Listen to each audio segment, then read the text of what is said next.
विधायक की निधि 5 करोड़ रुपए होती है एक साल के अंदर। हाँ। और हमने 50 करोड़ कार्यक्रम कार्य जिला पंचायत से करा दिए। बीजेपी से हिंदू मुस्लिम मुद्दा अगर छीन लिया जाए तो फिर स्ट्रेटेजी उनकी क्या बचेगी?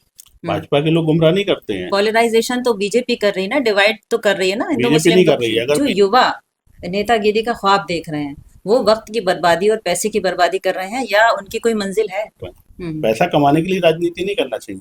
अगर पैसा कमाने के लिए आप राजनीति कर रहे हो तो फिर व्यापार करो। लेकिन उनका तो फ्यूचर खराब हो रहा है ना, खाली झंडा उठाया जा रहा है। ऐसा मैंने ऐसे ऐसे लोग देखे जो 5-5 बार भाजपा के मंडल अध्यक्ष रहे और उनको कभी सभासद का टिकट नहीं मिला। तो ये राजनीति सनक है या नशा? नशा हो सकता हमने है। कहा योगी मोदी के आने से समस्याएं कम हो गई हैं, बेरोजगारी कहाँ पहुंच गई है? देखिए महिला सुरक्षा पे आज भी लोग सवाल उठाते हैं। देखिए दिन दहाड़े बहन बेटियों की इज्जत पर हाथ डाल दिया जाता था सरकार लेकिन को। पहलवान बेटियां दिल्ली में बैठी रहीं, ब्रजभूषण जी जो सब करते रहे और उनके बेटे को टिकट दे दिया गया। भाई आरोप अगर ठीक होते तो कोर्ट उसका डिसीजन ब्रजभूषण सिंह के खिलाफ देती, उनको जेल में डालती।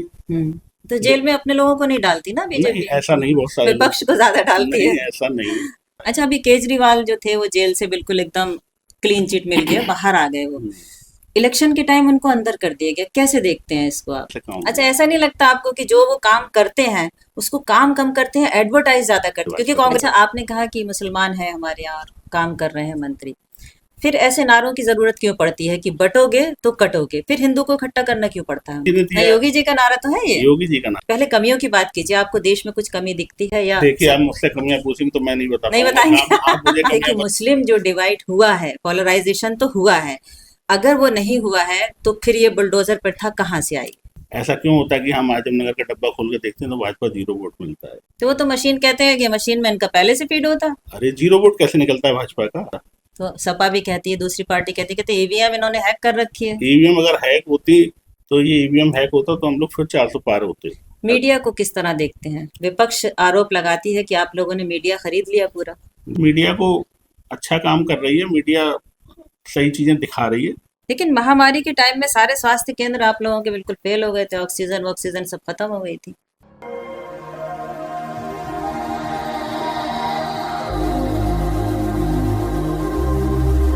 आज के पॉडकास्ट में आप सभी का बहुत बहुत स्वागत है। हमारे शहर में वरिष्ठ नेता भाजपा से जुड़े हुए हैं प्रशांत पटेल जी। वरिष्ठ नेता इसलिए कहा क्योंकि विभिन्न पदों पर रह चुके हैं और भाजपा के लिए काम करते हैं। आपकी भाभी रश्मि पटेल जी, आप प्रतिनिधि हैं, जिला पंचायत अध्यक्ष जो रहती हैं, अभी हैं फिलहाल। तो आपका जो बैकग्राउंड है, दादा से, बाबा से, पिताजी से, सारा राजनीति से आता है, तो जाहिर सी बात है कि बहुत सारा तजुर्बा आपके पास होगा। कैसे चुनाव लड़े जाते हैं, कैसे जीते जाते हैं और हारे भी कैसे जाते हैं। आपका सर बहुत बहुत स्वागत है। धन्यवाद। जैसा कि आपकी भाभी रश्मि पटेल जी अध्यक्ष हैं और आप प्रतिनिधि हैं, सारा काम जिला पंचायत का देखते हैं, तो कौन कौन से काम, पहले तो बताइए हमारे लोगों को कि कौन कौन से काम जिला पंचायत में आते हैं? जिला पंचायत में जो काम आते हैं, मेन काम आते हैं गांव के बाहर जो विकास कार्य होता है। हाँ। गांव के अंदर विकास जो करते हैं वो प्रधान और ब्लॉक प्रमुख करते हैं। गांव के बाहर जो लिंक रास्ते हैं, जो बाहर की पुलिया हैं या नाले हैं, खरंजे हैं, ये सब काम जिला पंचायत करता है जी। गांव के बाहर के सारे। तो किस तरह से सहयोग जनता का कैसे लेते हैं आप लोग? जनता का सहयोग क्या, हमारे यहाँ जिला पंचायत में 60 वार्ड है पूरे जनपद के अंदर। उन 60 वार्डों में मतलब एक एक मेंबर होता है हर वार्ड से, वो हमको प्रस्ताव देते हैं। फिर उनके प्रस्तावों को हम लोग जाके चेक करते हैं, हमारे जेई वगैरह, अधिकारी वगैरह, कि ये काम होना चाहिए नहीं होना चाहिए। उसके बाद फिर हम उसको, अगर लगता है कि जनता के हित का काम है, किसी का पर्सनल काम नहीं पता लगा, हमसे कोई मेंबर करा के ले गया और ने अपने खेत तक रोड पड़वा ली, तो उसको भी हम चेक करते हैं। उसके बाद हम उसको पास करते हैं बोर्ड। कब से भाजपा में हैं आप? मैं तीसरी पीढ़ी हूँ अपने परिवार की जो भाजपा में हूँ, और बचपन से ही भाजपा ही मान लीजिए। अच्छा। तो जब से जन्म हुआ तब से भाजपा ही देख रहे हैं? जब सत्ता में भी नहीं थी भाजपा? कभी नहीं थी, अब सत्ता आ गई। उससे पहले हम लोगों ने बहुत लाइटिंग देखा है, ऐसा नहीं। हाँ। वो दौर दूसरा था, आज दौर दूसरा है। तो भाजपा में आप किन किन पदों पर रहे? भाजपा में मैं विद्यार्थी परिषद से जुड़ा, अखिल भारतीय विद्यार्थी परिषद जो छात्र इकाई है, जिसको ABVP कहते हैं, जो स्टूडेंट के बीच में काम करती है, उसमें मैंने लंबे समय काम करा। जब मैं 11th का छात्र था गवर्नमेंट इंटर कॉलेज में। तो मैं गवर्नमेंट इंटर कॉलेज के जो एक इनके यहाँ पद होता है कॉलेज प्रमुख का, तो मैं कॉलेज प्रमुख बना। अच्छा। उस समय मतलब 17-18 साल उम्र थी मेरी। अच्छा। तो मैं गवर्नमेंट इंटर हम्म कॉलेज का प्रमुख बना। उसके बाद फिर मैं भाजपा में युवा मोर्चा में जिले की उपाध्यक्ष की टीम में आ गया। हम्म जिले के उपाध्यक्ष के बाद मेरा, चूंकि मुझसे कहा गया कि बरेली कॉलेज छात्र संघ का आपको चुनाव लड़ना है, हम्म 2004 में बरेली कॉलेज छात्र संघ का मुझे टिकट मिला विद्यार्थी परिषद से। हम्म और मैं वो चुनाव बहुत हम्म लंबे अंतराल से जीता। मुझे इतना लोगों ने प्यार, स्नेह, सम्मान दिया, छात्रों ने इतना बिल्कुल इस तरीके से चुनाव लड़ा जैसे वो स्वयं चुनाव लड़ा। हम्म तो इसलिए मेरी बहुत बड़ी जीत हुई। बरेली कॉलेज में इतनी बड़ी जीत शायद ही किसी की हुई हो कि मेरी हुई थी। जी। मेरा पहला चुनाव था जीवन का। लोगों ने मुझे बड़ा अच्छे से पूरा सम्मान देने का काम करा। उसके बाद मैं राजनीति में भारतीय जनता पार्टी महानगर का मंत्री रहा। फिर उसके बाद में पार्टी का महामंत्री रहा। एक हमारे यहाँ शिक्षा प्रकोष्ठ होता है, उसका मैं प्रदेश का मंत्री रहा। उसके बाद युवा मोर्चा का मुझे प्रदेश का मंत्री, और फिर बाद में मुझे 6 महीने बाद मेरे काम को देख के मुझे प्रदेश का उपाध्यक्ष बना दिया गया। अच्छा। जी। ब्रज क्षेत्र हमारे यहाँ है जो अपना पूरा ब्रज क्षेत्र मथुरा से लेकर यहाँ शाहजहानपुर तक लगभग 16 जिले उसमें आते हैं, उसका मुझे क्षेत्र का मंत्री बनाया गया। लगातार पार्टी में संगठन में काम कर रहे हैं। IBRI बोर्ड भारत सरकार का मैं मेंबर रहा हूँ। रिसर्च एडवाइजरी कमेटी का मैं मेंबर रहा हूँ। तो कार्य बदायूं जिले का प्रभारी रहा हूँ। तिलहर नगर पालिका का प्रभारी रहा हूँ। कटरा विधानसभा का प्रभारी रहा हूँ। जलालाबाद विधानसभा प्रभारी। लंबा समय हो गया संगठन में काम करते हुए। जब कोई नया पद मिलता है, किसी को जिम्मेदारी दी जाती है, तो क्या क्या काम उस पद पर रह के करना चाहिए? देखिए, ये तो अपनी अपनी सोच की बात है।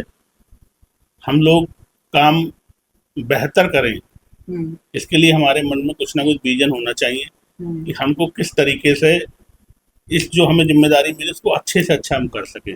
अब जैसे मैंने आपको उदाहरण दिया कि मैं प्रदेश का मंत्री बना युवा मोर्चा का, और मेरे काम को देखकर मुझे बाद में 6 महीने के अंदर प्रदेश का उपाध्यक्ष बना दिया। ऐसा बहुत कम होता है कि एक ही कार्यकाल में आपके 2 पद रहे। तो ये अगर आपकी काम करने की क्षमता है और आप अच्छा काम कर सकते हैं तो निश्चित रूप से मानिए आपको संगठन आगे बढ़ाए। जब सत्ता में बीजेपी नहीं थी, आप छोटे रहे होंगे उस वक्त, आपने कभी सोचा था कि बीजेपी यहाँ तक चली जाएगी? देखिए, ये तो सब समय का चक्र है। दौर कांग्रेस का लंबे समय इस देश के अंदर रहा, और कभी किसी ने नहीं सोचा हो कि भाजपा पूर्ण बहुमत, क्या बहुमत से भी बहुत ऊपर इस तरह से सरकार बनेगी। अटल जी की सरकार भी हमने देखी, 13 दिन की सरकार रही, एक वोट से गिर गई। 13 महीने की सरकार रही। तो बहुत दौर हर तरीके के देखे हैं। तो ये सब कभी सोचा नहीं था कि भाजपा फुल मेजॉरिटी से आएगी और देश के अंदर लगभग 70% देश के प्रदेशों में भाजपा की पूर्ण बहुमत की सरकार होगी। ये कभी सोचा नहीं था। 27 में इलेक्शन की तैयारी है विधायक की। 27 में एक्चुअली मेरी जो सीट है वो भोजपुरा विधानसभा है। अच्छा। मेरे फादर वहां से MLA रहे हैं। और मैं आपको बताऊं, जब वो 91 में चुनाव जीते, उससे पहले भाजपा वहां कभी नहीं जीती। अच्छा। पहली बार वहां से मेरे पिताजी चुनाव जीते, और उसके बाद हम लोग का लगातार वहाँ के लोगों से लगाव, प्रेम, स्नेह, उनके सुख दुख में साथ खड़े होना, उनके काम कराना, ये सब चलता रहा। मैं 2007 में जब छात्र संघ का अध्यक्ष 2004-05 में रहा, तो मैंने टिकट वहां से मांगा। मेरा टिकट कट गया किन्हीं कारणों से, लेकिन पार्टी ने जिसको टिकट दिया मैंने उनको चुनाव लड़ाया। मुझे 2007 में कहा गया कि आप कैंट विधानसभा चुनाव लड़ लीजिए, भोजपुरा आपको टिकट नहीं मिलेगा। मैंने मना कर दिया। मैंने कहा मेरी तैयारी भोजपुरा की, मैं वहां चुनाव लड़ूंगा, मैं कैंट से चुनाव नहीं लड़ूंगा। खैर, फिर 2012 आई। 2012 में मेनका गांधी 2009 में यहाँ से सांसद बनी औला लोकसभा से। मेरे उनके पारिवारिक रिश्ते हैं, क्योंकि उनका पूरा चुनाव हम लोगों ने ही देखा। मैंने, मेरे पिताजी उनके चुनाव के इलेक्शन एजेंट थे, प्रभारी थे पूरे चुनाव के। अच्छा। हम लोगों ने बड़ा नजदीक से उनका चुनाव लड़ाया, क्योंकि वो बाहर से आई थी, उनको यहाँ पे बहुत ज्यादा लोग नहीं थे उनके साथ, केवल संगठन था। तो उनने हमको कहा कि प्रशांत और पापा हमको कहा कि भाई आपको पूरा चुनाव देखना है, 2009 में जब वो सांसद बनी और 2012 चुनाव आया तो फिर मैंने फिर भोजपुरा से टिकट मांगा। उसके बाद मेरा टिकट भोजपुरा से फिर नहीं हो रहा था, तो मेनका गांधी जी को पता लग गया, बड़ी नेता है, तो उन्होंने मुझसे कहा प्रशांत तुम्हारा टिकट भोजपुरा नहीं हो रहा, मैं बिथरी से करा दूंगी, क्योंकि बिथरी मेरी लोकसभा के अंतर्गत आता है। तो मैंने कहा नहीं मैडम, मेरे तो भोजपुरा से लड़ने का विचार है। तो फिर मेरा टिकट नहीं हुआ। अच्छा। उसके बाद सन 17 में मेरा टिकट फिर मैंने भोजपुरा से मांगा और मेरा फिर टिकट कट गया, और 2017 में मुझको कहा गया नवाबगंज से चुनाव लड़ लीजिए। तो आप नाराज नहीं हुए बीजेपी से, इतनी बार कट गया? क्या नाराज होना, जाना कहाँ है, वही काम करना है, पूरा जीवन वहां दे दिया। अब कहीं दूसरी पार्टी झंडा उठाएंगे तो हमको भी शोभा नहीं देगा। हाँ। उसी झंडे के नीचे रहने की एक लेकिन भोजपुरा तो वो सपा ले जाती है हर बार। नहीं, सपा नहीं ले जाती है, ये एक समीकरण है चुनाव का। देखिए ऐसा नहीं सपा वहां जीत रही है। हाँ। भाजपा क्यों हार रही है, इस पर मंथन होना चाहिए ना। मंथन इस चीज पहुंची, हम हार क्यों रहे हैं। हाँ। तो आप हारी हुई सीट को क्यों चुन रहे हैं? हारी हुई सीट नहीं है वो, हाँ। वो जीती हुई सीट है। चुनाव लड़ने का तरीका होना चाहिए, चुनाव हम किस तरीके से लड़ सकते हैं, ये हमारी पूरी स्ट्रेटजी होना चाहिए। अगर आप गलत दिशा में काम करोगे तो चुनाव आप हारोगे। आप जनता के दिल में अपनी जगह नहीं बना पाओगे, आप चुनाव हारोगे। अच्छा, आपका टिकट आपने बताया कि कई सालों तक आपको नहीं मिला। जी। जो युवा नेतागिरी का ख्वाब देख रहे हैं, वो वक्त की बर्बादी और पैसे की बर्बादी कर रहे हैं या उनकी कोई मंजिल है? देखिए ऐसा है, देश के सारे नौजवान IAS PCS IPS नहीं बन सकते हैं। कुछ लोगों का काम समाज सेवा का भी है, और हम लोग राजनीति को आज पैसा बर्बाद करना, क्या पैसा राजनीति में बर्बाद नहीं होता है। अगर आप अच्छे व्यक्ति हैं, संपन्न व्यक्ति हैं और आप राजनीति में काम कर रहे हैं, तो आपको ये सोच के काम करना चाहिए हम समाज सेवा कर रहे हैं। पैसा कमाने के लिए राजनीति नहीं करना चाहिए। अगर पैसा कमाने के लिए आप राजनीति कर रहे हो तो फिर व्यापार करो। लेकिन उनका तो फ्यूचर खराब हो रहा है ना, खाली झंडा उठाया जा रहा है। झंडा उठाने की जहाँ तक बात है, देखिए कार्यकर्ता जो होता है, बहुत से कार्यकर्ता ऐसे होते हैं वो पूरा जीवन हो जाता है। मैंने ऐसे ऐसे लोग देखे जो 5-5 बार भाजपा के मंडल अध्यक्ष रहे और उनको कभी सभासद का टिकट नहीं मिला। तो ये राजनीति सनक है या नशा? नशा। नशा है। नशा है, इसे नशा कहेंगे, क्योंकि हाँ। ये इसको कहते हैं प्लास्टिक के कीड़े। बिल्कुल जो सही। कभी गलते नहीं है। और आदमी एक बार एक सभासद का टिकट कटा, वो मेरे पास आया, बहुत रोया, मैं पार्टी का विरोध करूंगा। हाँ। और मैंने कहा भाई क्या हुआ, तुम क्यों परेशान हो रहे हो? बोले भैया मेरा टिकट कट गया। तो मैंने कहा मेरा 3 बार कट गया यार, मैं नहीं रो रहा हूँ, तुम एक बार में रोने लगे। मैंने पेशेंस रखो, धैर्य रखो तो अच्छा होगा। तो समय का चक्र है, हर समय एक समय नहीं रहता है, बदलता रहता है। तो अगर आप विधायक बन जाते हैं तो क्या क्या समस्याएं आपको भोजपुरा में दिख रही हैं अभी? देखिए समस्याएं तो बहुत ज्यादा नहीं, मोदी योगी के आने के बाद समस्याएं बहुत कम हो गई हैं, लेकिन फिर भी हम लोग का जो विजन है उस क्षेत्र के अंदर बड़ा इंडस्ट्री जानी चाहिए ताकि लोगों को रोजगार मिल सके। और मैं शिक्षा क्षेत्र से जुड़ा हुआ हूँ, क्योंकि बरेली कॉलेज छात्र संघ का अध्यक्ष रहा हूँ। हिंदुस्तान के टॉप 5 कॉलेज में बरेली कॉलेज आता था। जब मैं पढ़ता था 32,000 छात्र रेगुलर स्टूडेंट थे, 50,000 छात्र वहाँ प्राइवेट स्टूडेंट, लगभग 90,000 का सेंटर था। तो मेरा एक वहाँ बड़ा डिग्री कॉलेज सरकारी, प्राइवेट कॉलेज बहुत हैं, लेकिन वो फीस मनमानी लेना, छात्रों का शोषण करना, वो सब चलता है। मैं चाहता हूँ सरकारी कॉलेज, एक वहाँ डिग्री कॉलेज बड़ा आना चाहिए और बड़ा इंडस्ट्रीज एरिया वहाँ बनना चाहिए। उससे उस क्षेत्र के नौजवानों को रोजगार मिलेगा और जो एक हम कह रहे हैं कि बेरोजगारी बढ़ रही, उसको भी हम रोक सकते हैं। आपने कहा योगी मोदी के आने से समस्याएं कम हो गई हैं, बेरोजगारी कहाँ पहुंच गई है? महिला सुरक्षा पे आज भी लोग सवाल उठाते हैं। देखिए बहुत बड़ा देश है, दुनिया के अंदर आबादी के मामले में नंबर 1 हो गए। महिला सुरक्षा की बात हो गई, पहले आप 2014 और 17 से पहले का उत्तर प्रदेश देख लीजिए और आज का उत्तर प्रदेश देख लीजिए, परिवर्तन आपको स्वयं लगेगा। पहले दिन दहाड़े चैन लुट जाती थी, हम तो यहाँ आते थे, मंदिर तो अजी अब बनाए 10 साल से, कहीं भी शहर में निकलते थे, दिन दहाड़े बहन बेटियों की इज्जत पर हाथ डाल दिया जाता था, चैन लुट जाती थी, तमाम घटनाएं हो जाती थी। लेकिन आज बहुत सारी चीजों पर अंकुश लगाए, ये मैं सरकार को। लेकिन पहलवान बेटियां दिल्ली में बैठी रही, ब्रजभूषण जी सब करते रहे और उनके बेटे को टिकट दे दिया गया, उनको तो कम से कम नहीं देना चाहिए था। पहलवान बेटियों ने कितना रोया पीटी है। अच्छा, अगर वो गलत होते तो वो हार जाते चुनाव। ब्रजभूषण सिंह जी, अगर जनता उनको नकारती तो हार नहीं जाते, कई लाख वोटों से फिर चुनाव जीत गए। तो वहाँ की जनता उनको पसंद कर रही है। तो ये कहेंगे कि बेटियां झूठ बोल रही थी। अब वो तो उसका कोर्ट ने उसका स्पष्टीकरण भी दे दिया कि इनके आरोप ठीक नहीं है। भाई आरोप अगर ठीक होते तो कोर्ट उसका डिसीजन ब्रजभूषण सिंह के खिलाफ देती, उनको जेल में डालती। तो जेल में अपने लोगों को नहीं डालती ना बीजेपी? ऐसा नहीं, बहुत सारे विपक्ष को ज्यादा डालती है। ऐसा नहीं, बहुत सारे लोग जेल में जाते हैं और जो गलत करेगा वो जेल जाएगा। भ्रष्टाचार जो लोगों की रगों में बसा हुआ था कांग्रेस के टाइम में, आज देखिए आप कितने मंत्री जेल में जा रहे हैं और कितने मुख्यमंत्री जेल में जा रहे हैं जो पहले जाते थे। बहुत बड़ा परिवर्तन इस देश के अंदर है। अच्छा, अभी केजरीवाल जो थे वो जेल से बिल्कुल एकदम क्लीन चिट मिल गया, बाहर आ गए। वो इलेक्शन के टाइम उनको अंदर कर दिया गया, कैसे देखते हैं इसको आप? देखिए ये बड़े विषय हैं, इस विषय पर मैं कुछ बहुत ज्यादा दिल्ली की पॉलिटिक्स के बारे में नहीं कहता हूँ, मैं तो उत्तर प्रदेश की पॉलिटिक्स के बारे में। चलिए आपकी बात पे आते हैं। आपने कहा पहली प्राथमिकता आपकी डिग्री कॉलेज बनाने को होगी। जी। और किन किन मुद्दों पर आप चुनाव लड़ेंगे? मैंने बताया ना आपको, सरकारी डिग्री कॉलेज। विकास की बात जहाँ तक है, हम लोग जिला पंचायत के माध्यम से, मैं आपको बताना चाहता हूँ, अकेले भोजीपुरा विधानसभा 50 करोड़ के आसपास हम विकास कार्य करा चुके हैं। अच्छा। काम पूरे जिले में करा है, लेकिन वहाँ के लोगों से लगाव ज्यादा है, वहाँ लोगों से प्यार ज्यादा है। जो आता है उसका काम कराने प्रयास, कोई भी ऐसा व्यक्ति मायूस होकर हमारे यहाँ से नहीं जाता है। विधायक की निधि 5 करोड़ रुपए होती है एक साल के अंदर, और हमने 50 करोड़ कार्य जिला पंचायत से करा दिए। ये मैं अपनी बहुत बड़ी उपलब्धि मानता हूँ, और आगे अगर मौका मिला तो निश्चित रूप से मानिए और अच्छे अच्छे बड़े बड़े काम होंगे। अच्छा, नेता लोग अपनी उपलब्धियां गिना देते हैं, लेकिन गांव गांव जैसा ही दिखता है। बताइए आप गाँव गाँव जैसे कैसे रह गए हैं? भोजीपुरा गांव ही कहा जाता है। देखो गाँव इसलिए कहा जाएगा, गाँव का हिंदुस्तान की 80% आबादी देहात में रहती है। वो हमारे दिल और दिमाग धड़कन है। गाँव आज पहले के गाँव और आज के गाँव बहुत अंतर है। पहले गाँव में छप्पर मिलते थे, पड़े हुए खपड़ेल पड़ी हुई मिलती थी। आज आपको गाँव सारी रोडें आप 15 मिनट के अंदर, 15 मिनट नहीं बल्कि यहाँ से 10 मिनट में आप भोजीपुरा पहुंच जाएंगे। मैंने वो दौर देखा 2012 का, मैं जब चुनाव के बाद टिकट मांग रहा था तो मैं 3 घंटे में भोजीपुरा पहुंचा, इतने बड़े गड्ढे। बीजेपी से हिंदू मुस्लिम मुद्दा अगर छीन लिया जाए तो फिर स्ट्रेटेजी उनकी क्या बचेगी? देखिए बीजेपी से हिंदू मुस्लिम मुद्दा नहीं है, ये मुद्दा कांग्रेस और समाजवादी पार्टी का है। कैसे?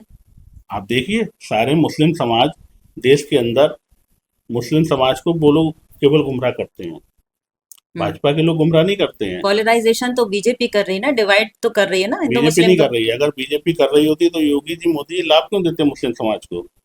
आज जो राशन मिल रहा है सारे लोगों को मिल रहा है, आवास मिल रहा है सारे लोग मिल रहे हैं, शौचालय मिल रहे हैं सारे लोग मिल रहे हैं, किसान सम्मान निधि मिल रही है। लेकिन बैक पे उनके फोटो भी है, एडवर्टाइज भी है, मोदी जी का फोटो चलता है। जो काम करेगा उसको फोटो होगा। पहले लोगों के फोटो नहीं होते, आज तो कांग्रेस भी देती थी अपने टाइम। उनके पास आइडिया नहीं था ना, आइडिया नहीं था। ये आइडिया है, ये नया भारत है, नए भारत में नए तरीके से काम। अच्छा, ऐसा नहीं लगता आपको कि जो वो काम करते हैं उसको काम कम करते हैं, एडवर्टाइज ज्यादा करते? क्योंकि कांग्रेस भी देती थी, अनाज का जो सिस्टम था वो पहले भी था। कांग्रेस कभी नहीं देती, 1 रुपए और 2 रुपए वाला सिस्टम था। कांग्रेस पैसे लेकर अनाज देती थी, राशन कार्ड बनते थे, मैंने वो समय भी देखा है।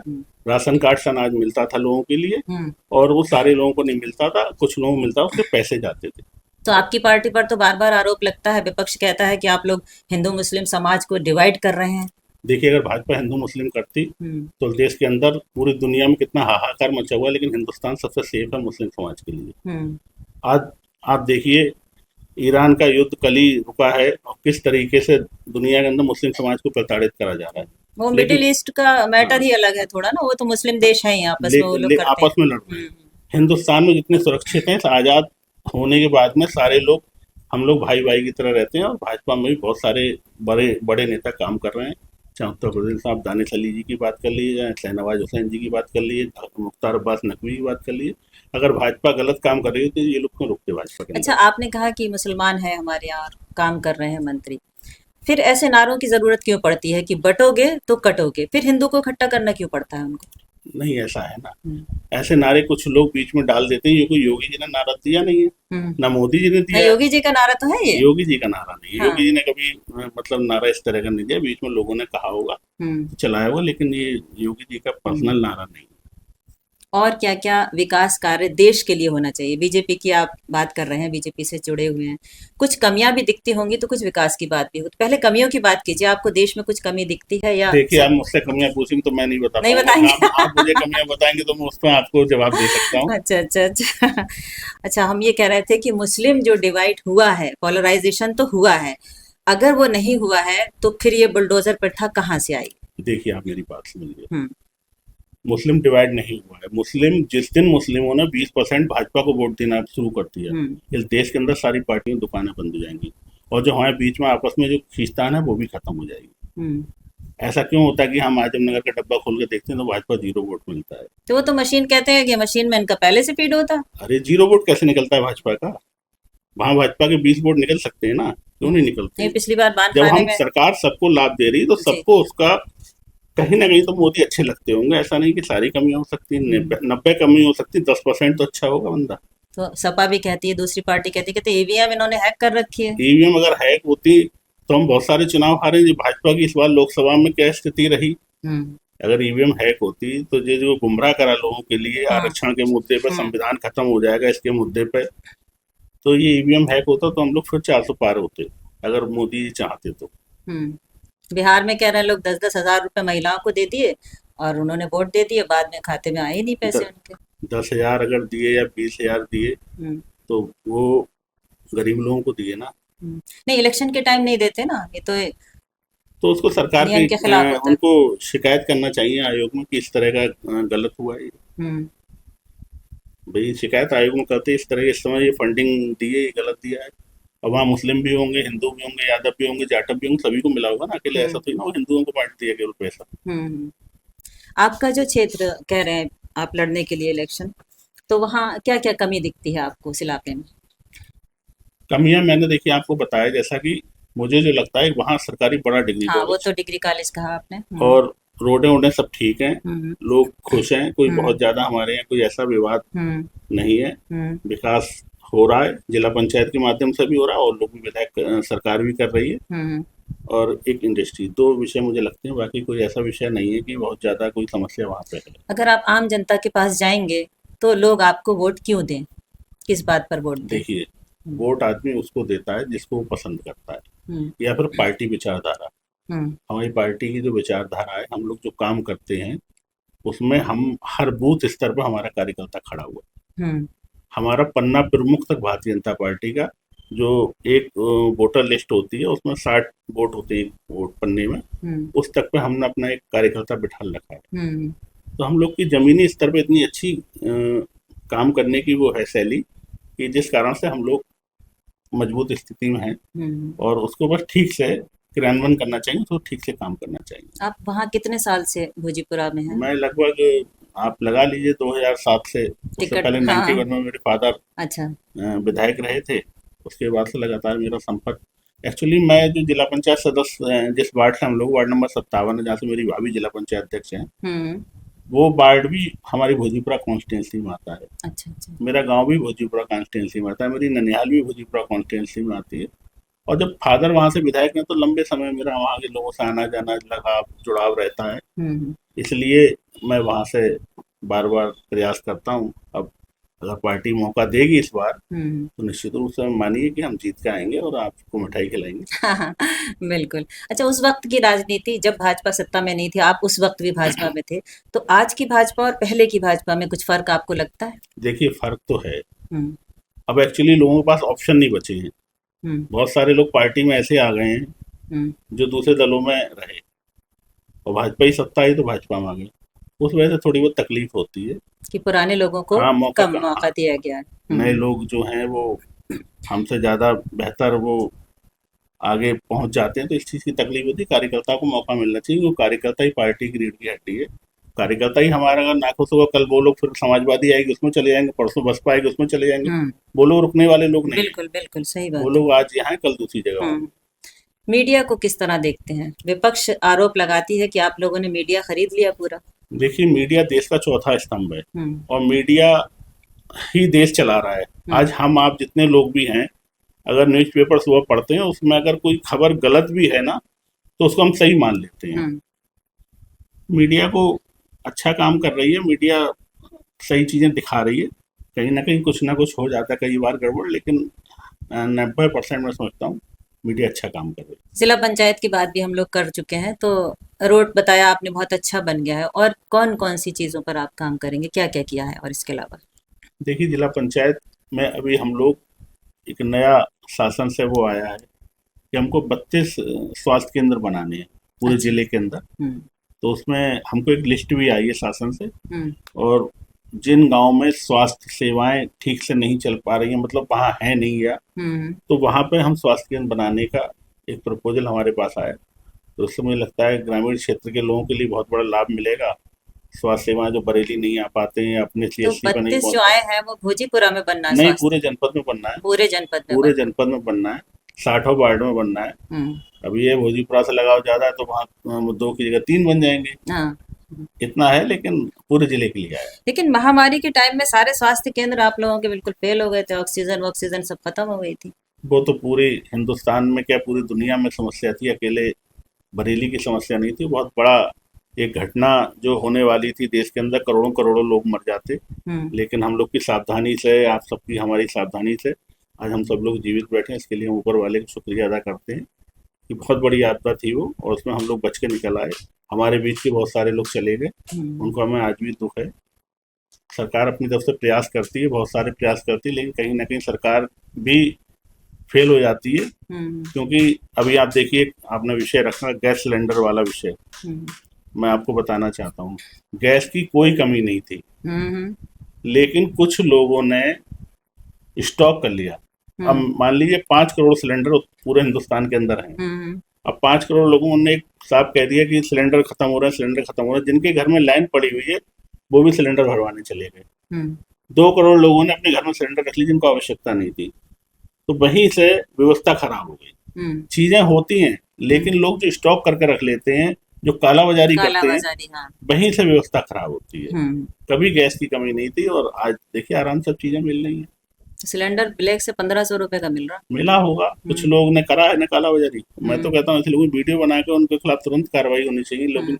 लोग अपना, बेचारे गरीब लोग क्या करते हैं, मजबूरी में 2000 का भी लिया है। मेरे कई लोगों ने कहा हमने 2000 लिया, हमने उसकी वीडियो बनाते हैं हम 2000 वाले की, वीडियो नहीं है, कैसे उसको हम कार्रवाई करेंगे उसके खिलाफ। आपका दिन भर का शेड्यूल क्या रहता है?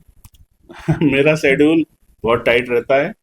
मैं सुबह 7 बजे अपने ऑफिस में बैठ जाता हूँ, 7 से 7:30 तक मैं अपने ऑफिस में बाहर बैठ जाता हूँ, क्योंकि हमारा देहात क्षेत्र है। 90% लोग मेरे पास देहात के आते हैं। अच्छा। गाँव के, रूरल एरिया के आते हैं, और उनकी समस्याएं सुनना, उनकी बात करना, उनकी जो भी समस्याएं हैं, चाहे थाने की हैं या विकास की हैं या उनकी अपनी पर्सनल कोई समस्या, उसको मैं करीब 10 बजे तक सुनता हूँ।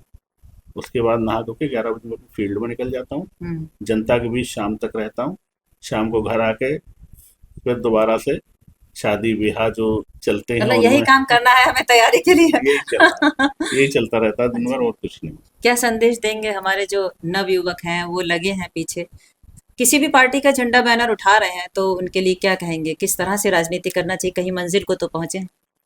देखिए, राजनीति बड़ा पेशेंस का काम है। अगर हमने पेशेंस खो दिया तो हमारी एक छोटी सी गलती में हम बहुत पीछे चले जाते हैं। अगर कोई कार्यकर्ता किसी संगठन में 20 साल काम करता है और उसके लगा यार मुझे कुछ नहीं मिला 20 साल में, तो उसने अगर संगठन बदल लिया तो वो जो नई पार्टी में जाएगा वो सबसे पीछे बैठेगा जाके, आज वो सबसे आगे बैठता है। इसलिए पेशेंस रखना बहुत जरूरी है। आप पेशेंस रखेंगे, निश्चित रूप से मानिए, और अच्छा काम करेंगे तो एक दिन आपको जरूर लोग ऊपर के देखेंगे और आप आगे बढ़ेंगे और पद भी मिलेंगे और जनप्रतिनिधि बनेंगे। तो बहुत सारी बातें आपसे की, आपने अपनी विधानसभा की बात करी और टिकट की भी बताई कि नहीं मिला है, तो उम्मीद है कि इस बार मिल जाएगा, और आपको आगे के लिए बहुत बहुत शुभकामनाएं कि आप विधायक बने और हम मिठाई खाएं। आपका बहुत बहुत धन्यवाद। बहुत बहुत